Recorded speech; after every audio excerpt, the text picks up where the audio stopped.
Assalamualaikum warahmatullahi wabarakatuh. Perkenalkan, nama saya Fadia Munggarani dari Prodi S1 Teknologi Pangan dengan NIM 120361220006.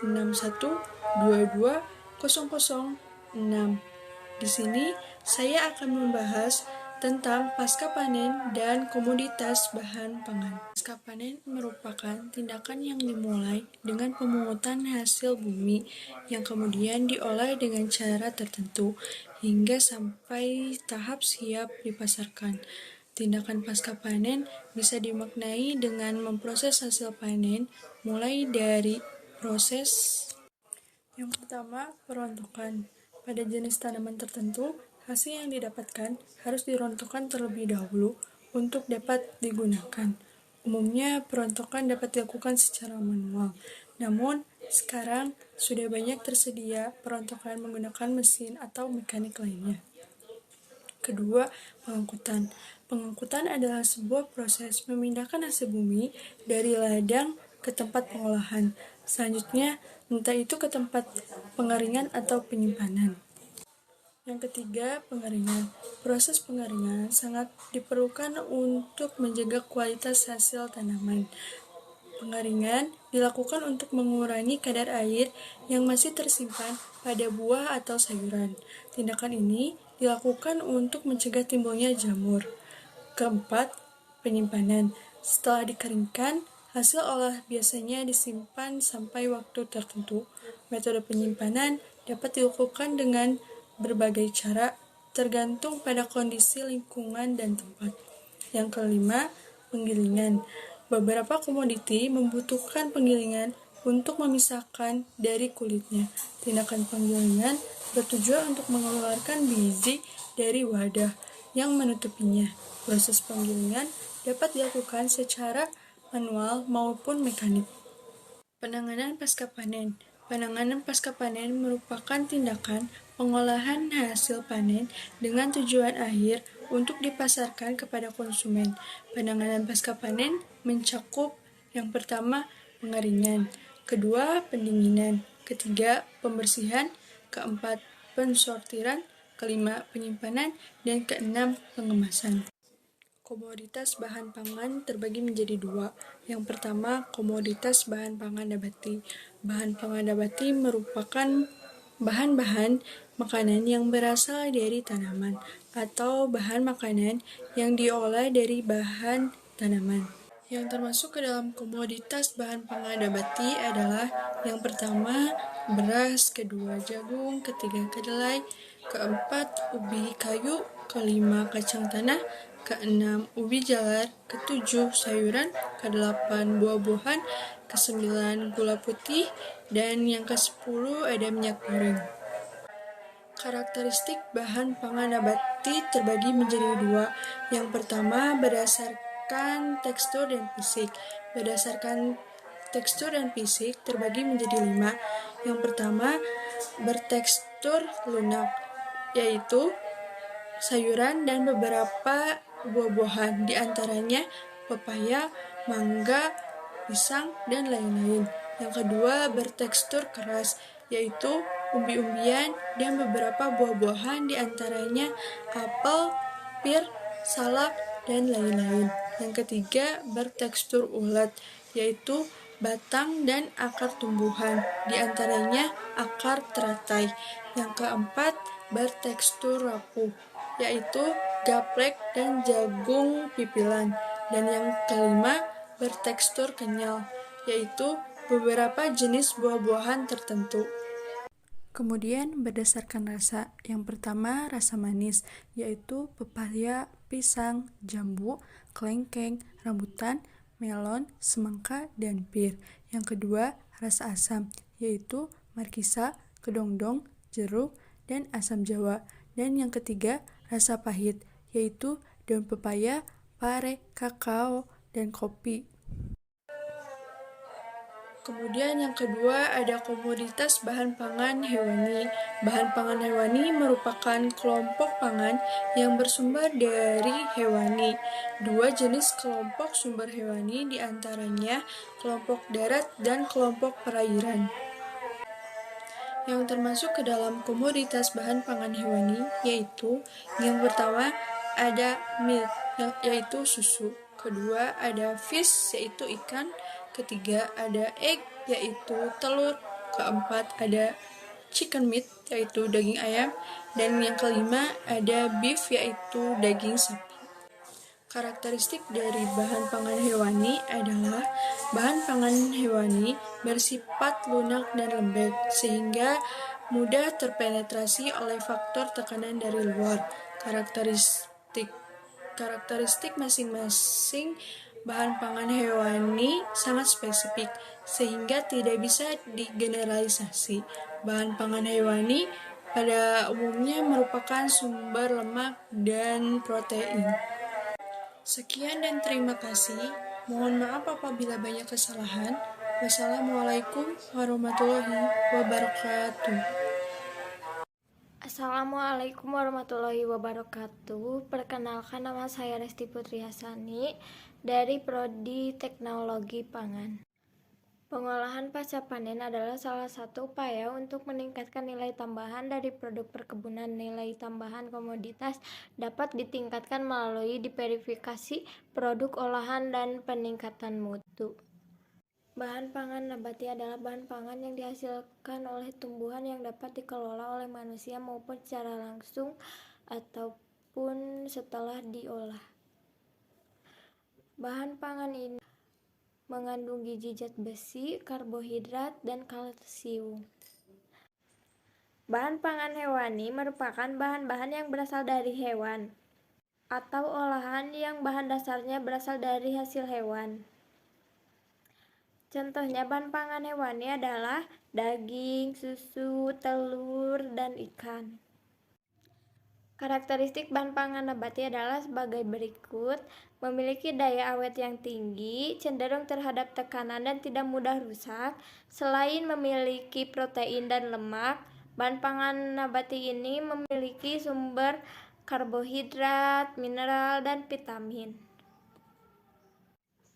Karakteristik bahan hewani adalah sebagai berikut: umumnya mudah rusak, bersifat lunak, dan mengandung sumber protein dan lemak.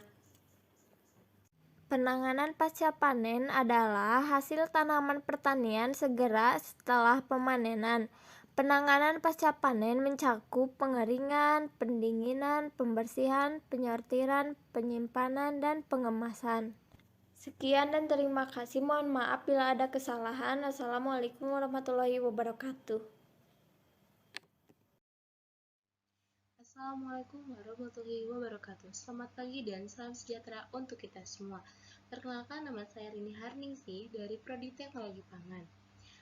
Pangan merupakan kebutuhan dasar utama bagi manusia yang harus dipenuhi setiap saat. Hak untuk memperoleh pangan merupakan salah satu hak asasi manusia, sebagaimana tersebut dalam Pasal 27 Undang-Undang 1945 maupun dalam Deklarasi Roma. Pangan mempunyai arti dan peranan yang sangat penting bagi kehidupan suatu bangsa. Nah, makanan yang enak dan juga sehat tidak tercipta begitu saja, tetapi makanan yang lezat diawali dengan cara memilih bahan makanan yang baik dan benar. Ternyata ada namaku. Tuan Teknologi Pangan di foto saya. Nama Rini Harningsih, NIM 12036122003, dan Prodi Teknologi Pangan. Topik yang saya akan bahas yaitu pengetahuan pasca panen bahan pangan, komoditas bahan pangan nabati dan bahan pangan hewani, karakteristik bahan pangan nabati dan bahan pangan, serta penanganan pasca panen.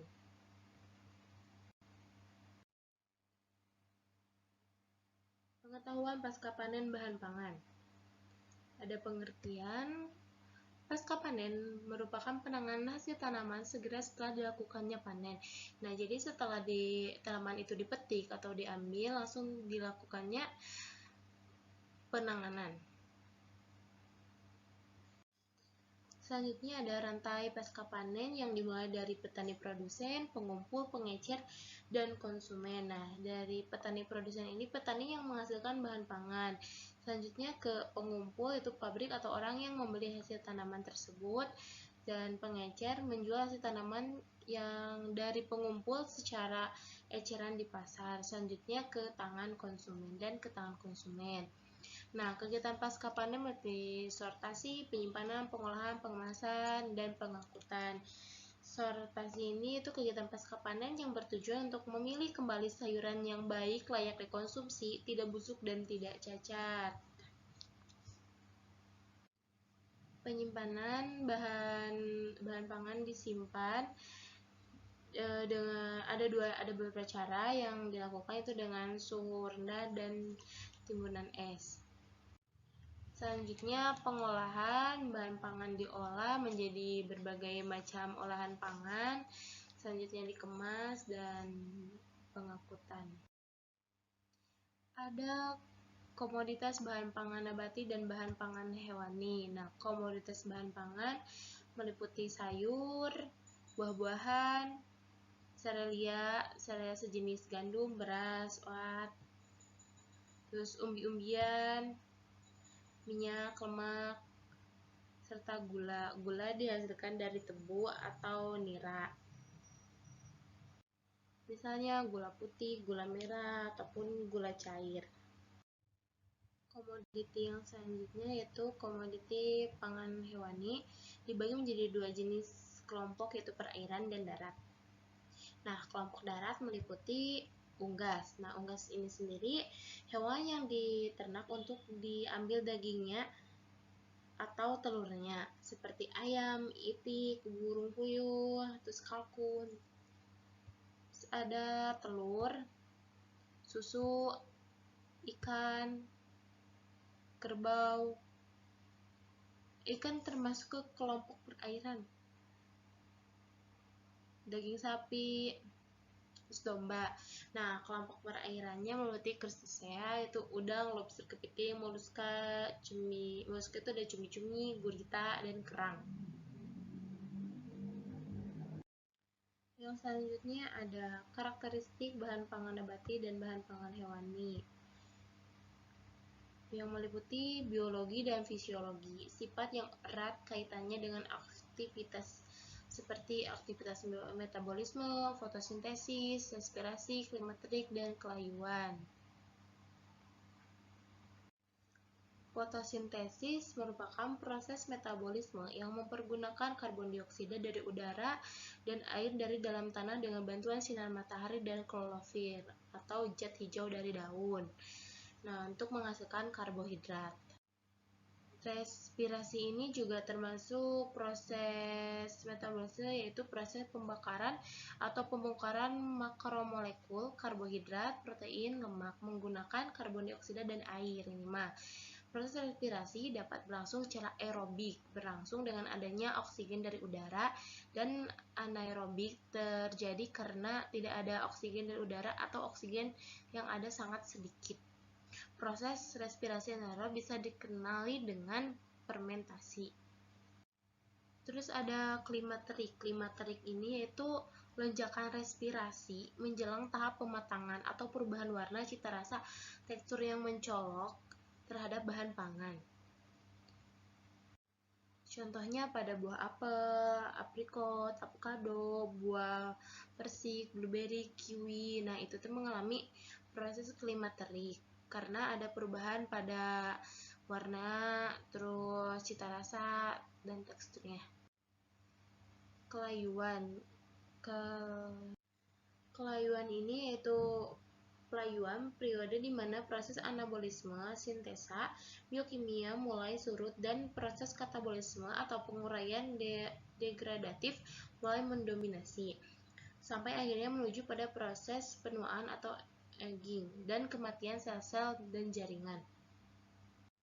Yang selanjutnya ada fisik dan termik. Sifat fisik yang diperlukan pada saat melakukan pengolahan dan penyimpanan bahan, merancang peralatan pengolahan seperti bentuk, tekstur, warna, kekerasan, dan panas laten. Karakteristik termik ini sendiri yaitu sifat yang berhubungan dengan panas, seperti panas jenis, panas laten, konduktivitas, difusi panas. Dan sifat termik ini diperlukan dalam proses pengeringan, pemanasan, dan pendinginan. Poin yang selanjutnya, hidratasi, yaitu sifat fisik yang erat kaitannya dengan partikel air, seperti kelembaban, kadar air, aktivitas air. Air ini pada bahan pangan yaitu dimanfaatkan untuk memenuhi kebutuhan manusia, berperan yang sangat besar bagi bahan pangan. Pada bahan kering juga air sangat dibutuhkan untuk menstabilkan, khususnya pada saat penyimpangan. Selanjutnya ada kimia dan nutrisi, meliputi komposisi kimia dan nilai gizi. Bahan senyawa kimia yang bermanfaat atau senyawa beracun yang terdapat dalam bahan pangan tersebut. Contohnya pada protein. Nah, protein mengandung sumber asam amino. Fungsi protein di dalam tubuh yaitu untuk bahan bakar, zat pembangun dan pengatur. Energi yang dihasilkan oleh 1 gram protein setara dengan 4 kalori. Kandungan protein dalam setiap bahan pangan berbeda, baik kadar maupun jenisnya. Berdasarkan sumbernya, protein terbagi menjadi 2, yaitu protein hewani yang diperoleh dari hewan dan protein nabati yang berasal dari tumbuh-tumbuhan. Nilai protein hewani lebih tinggi dibandingkan dengan protein nabati. Kandungan asam-asam amino esensial dalam protein hewani lebih lengkap dan susunannya mendekat susunan tubuh manusia. Seperti itu.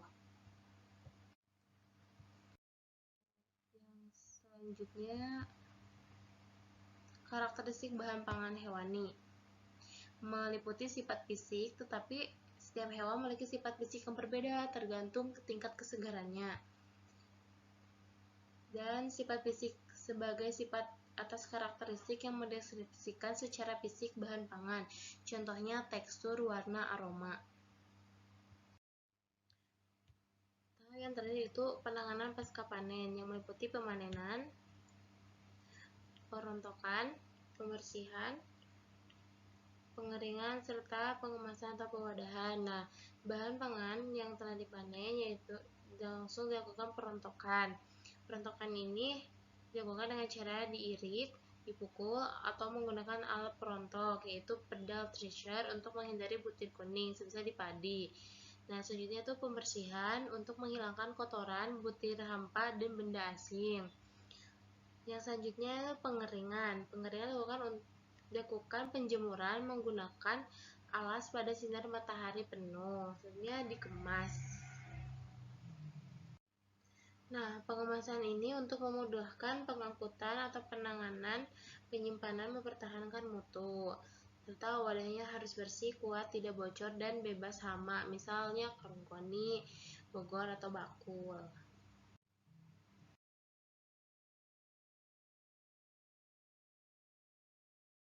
Assalamualaikum warahmatullahi wabarakatuh.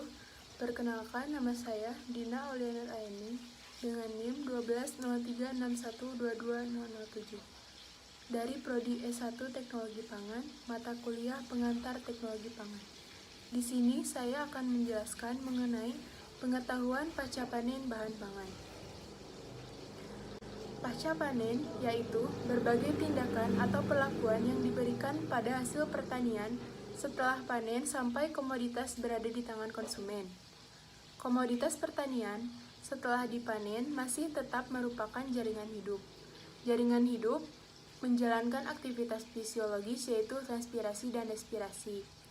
Transpirasi menyebabkan hilangnya air dari komoditas, berpengaruh terhadap kesegaran atau kerenyahan komoditas. Respirasi menyebabkan kurangnya cadangan makanan dalam bentuk pati, gula, dan lain-lain. Dalam komoditas mengurangi rasa dari komoditas, terasa hambar, memacu pembusukan. Kemudian transpirasi dan respirasi merupakan penyebab utama kerusakan pada komoditas hortikula setelah dipanen.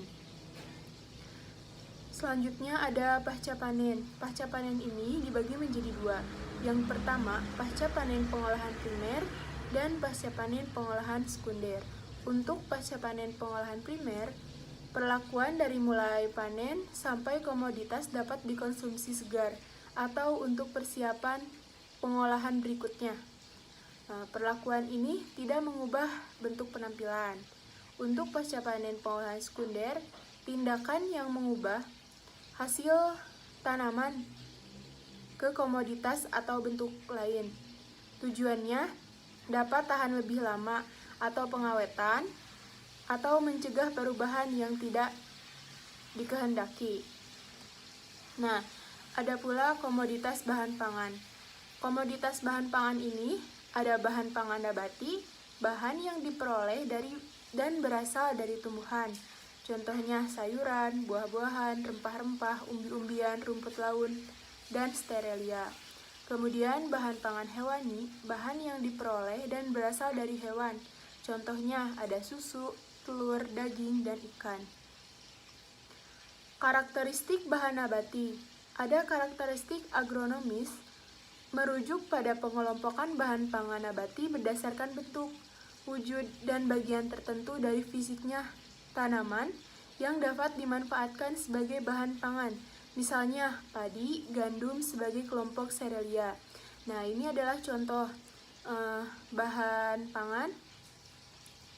Gandum diubah menjadi roti gandum. Kemudian, para karakteristik fisiologis. Pengelompokan berdasarkan karakteristik fisiologis menunjukkan pada ketahanan dan daya simpan suatu bahan pangan. Daya simpan sangat berpengaruh terhadap kesegaran dan ketahanan dan daya simpan dari komoditas pertanian. Selanjutnya, karakteristik gizi. Pengelompokan pangan berdasarkan zat gizi diantaranya adalah kelompok karbohidrat, protein, lemak, vitamin, mineral, dan air. Senyawa-senyawa tersebut dibutuhkan untuk membangun serta memperbaiki jaringan yang sudah haus atau rusak sehingga dapat menopang aktivitas tubuh manusia. Kemudian ada karakteristik hewani. Yang pertama, daya simpannya lebih pendek, di mana bahan pangan hewani memiliki daya simpan jauh lebih pendek daripada bahan pangan nabati. Pendeknya daya simpan terlihat dari struktur jaringan. Hasil hewan tidak memiliki jaringan pelindung yang kuat. Pangan hewani bersifat lunak dan lembek, sehingga mudah terpenetrasi oleh faktor tekanan dari luar. Karakteristiknya sangat spesifik, di mana karakteristik bahan pangan hewani sangat spesifik sehingga tidak bisa digeneralisis. Bahan pangan hewani pada umumnya merupakan sumber protein dan lemak, sedangkan bahan pangan nabati merupakan sumber karbohidrat, vitamin, mineral. Adapun penanganan pasca panen komoditas pangan, serelian dan kacang-kacangan. Yang pertama, dengan pengaringan. Pangan hasil pengaringan harus tetap mempunyai kualitas baik. Penyimpanan, memperpanjang atau menunda waktu penggunaan, perlu memperhatikan suhu, kadar air, dan kelembapan ruangan penyimpanan. Kemudian komoditas sayuran, dengan cara pencucian dan sortasi, membuang bahan tanah, dan pendinginan, memilih bahan yang baik dan busuk, lapisan lilin untuk sayuran tertentu seperti tomat, dan adapun controlled atmosphere storage dan modified atmosphere storage, penyimpanan dengan udara terkendali. Untuk komoditas buah-buahan, penanganan utama dan tambahan. Untuk penanganan utama, ada pemilihan atau sorting, pemisahan berdasarkan ukuran, sizing, pemilihan berdasarkan mutu, grading. Penanganan tambahan, recalling, pencucian, degraining, dan pelilinan. Nah, ini adalah contoh penanganan bahan pangan nabati. Contohnya ada buah kelapa. Dari sabut kelapa bisa dijadikan matras. Kemudian, daging kelapa dapat dijadikan virgin coconut oil, minyak kelapa. Dan untuk dari batok kelapa dijadikan briket arang, kemudian menghasilkan arang aktif. Untuk pengolahan air kelapa dihasilkan menjadi nata de coco, kecap, cuka dapur, dan masih banyak lainnya. Untuk komoditas daging dan unggas, pelayungan daging atau egging, penyimpanan daging selama beberapa waktu dengan kondisi serta tujuan tertentu, dilakukan pada suhu sedikit lebih rendah dari suhu kamar dalam waktu lebih kurang 2 kali 24 jam. Kemudian ada curing, pengolahan daging dengan penambahan campuran garam. Bahan yang digunakan adalah sawa natrium klorida, garam nitrat atau nitrit, dan gula. Daging yang telah dikaring disebut green card meat. Kemudian dari komoditas ikan dan hasil perikanan lain, ada pendinginan dan pembekuan. Untuk pendinginan dalam udara dingin, pengesan atau icing, pendinginan dalam air. Untuk pembekuan, ada soft freezing, pembekuan lambat, air bath freezing, pembekuan cepat, contact flat freezing, pembekuan cepat. Kemudian ada immersion freezing, pembekuan cepat, tapi dipakainya di kapal penangkapan. Dan ada cryogenic freezing, pembekuan cepat biasanya untuk udang. Selanjutnya, komoditas telur, pembersihan atau pencucian, pendinginan, pelapisan kulit telur dengan minyak, penanganan telur utuh lain, dan ada susu dengan cara pasteurisasi. Metode holding method dipanaskan pada suhu 65 derajat selama 30 menit. Suhu di atas 66 derajat Celcius menimbulkan flavor susu, merusak lapisan tipis di sekitar butiran lemak. Nah, ada high temperature short time, yaitu dipanaskan pada suhu 71 derajat Celcius selama 15-16 detik. Sekian penjelasan dari saya mengenai pengolahan penanganan pasca panen. Mohon maaf bila banyak kesalahan. Wassalamualaikum warahmatullahi wabarakatuh. Assalamualaikum warahmatullahi wabarakatuh. Perkenalkan, nama saya Rami Ajrati Projena, Prodi Teknologi Pangan, NIM 120361220004. Saya di sini akan mempresentasikan tentang pengetahuan pasca panen bahan pangan, komoditas bahan pangan nabati dan bahan pangan hewani, karakteristik bahan pangan nabati dan bahan pangan hewani, penanganan pasca panen. Yang pertama, pengetahuan pasca panen bahan pangan, pencucian, curing, sortasi, pelilinan, pengemasan, pengepakan. Yang kedua, komoditas bahan pangan nabati dan bahan pangan hewani, beras, jagung, kedelai, kacang tanah, ubi kayu, ubi jalar, sayuran, buah-buahan, minyak goreng, gula putih, telur. Yang ketiga, karakteristik bahan pangan nabati dan bahan pangan hewani. Bahan nabati adalah bahan pangan yang berasal dan diolah dari bahan dasar tanaman. Jadi, bahan-bahan yang didapatkan dari bagian yang ada pada tanaman seperti buah, batang, daun, ataupun akar. Termasuk juga dalam bahan nabati. Sedangkan bahan pangan hewani adalah bahan pangan yang berasal dan diolah dari hewan. Contohnya ayam, kambing, ikan, sapi, dan lain-lain. Yang keempat, penanganan pasca panen bertujuan untuk menghasilkan produk yang aman dan siap dikonsumsi. Kegiatannya antara lain yaitu pengemasan, pemanenan, perontokan, pembersihan, pengemasan, pengangkutan, penyimpanan, pemberasan. Cukup sekian, mohon maaf apabila ada kata-kata yang salah. Wassalamualaikum warahmatullahi wabarakatuh. Perkenalkan, nama saya Abraham Sebastian Trigan. Saya dari program studi teknologi pangan. Saya di sini akan menjelaskan tentang pengetahuan pasca panen. Untuk dapat mengurangi timbulnya perusakan pasca panen buah dan sayuran atau hewan ternak, harus diketahui dulu tentang sifat dan penyebab kerusakan tersebut. Setelah dipanen, buah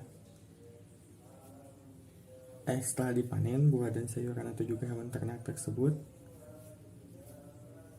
terus melakukan respirasi. Laju reaksi respirasi ini sangat penting. Dan yang terakhir, segi fisiologi dan biokimia, usaha memperbanyak kesegaran dan mengurangi kesehatan tersebut dapat dicapai dengan memperlambat reaksi respirasi produk itu. Dan yang kedua,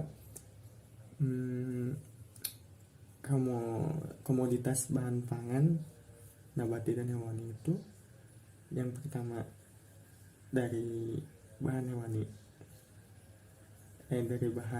nabati. Dimulai dari pengertiannya. Tanaman pangan adalah sumber makanan yang secara alamiah maupun melalui proses mengandung satu atau lebih senyawa. Tanaman tersebut dianggap mempunyai fungsi-fungsi fisiologis tertentu yang bermanfaat bagi kesehatan, dan juga contoh bahan pangan nabati meliputi beras, jagung, kacang tanah, dan juga kedelai.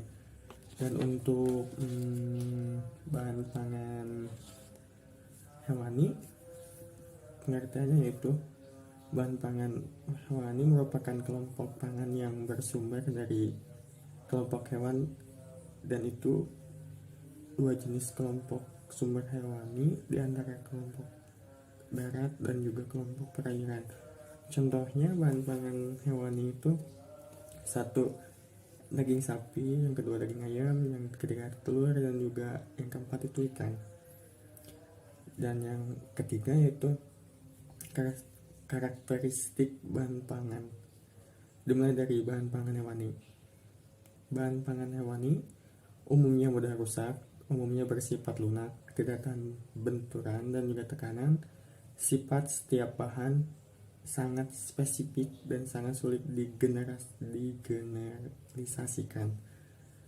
Umumnya merupakan sumber protein dan lemak. Sedangkan untuk bahan pangan nabati umumnya memiliki daya awet yang tinggi, cenderung tahan terhadap tekanan dan tidak gampang rusak. Meski sifat bahan spesifik, namun masih dapat dicari sifat umumnya. Selain sumber protein dan juga lemak, berperan sebagai sumber karbohidrat, mineral, dan vitamin. Dan yang terakhir, penanganan pasca panen.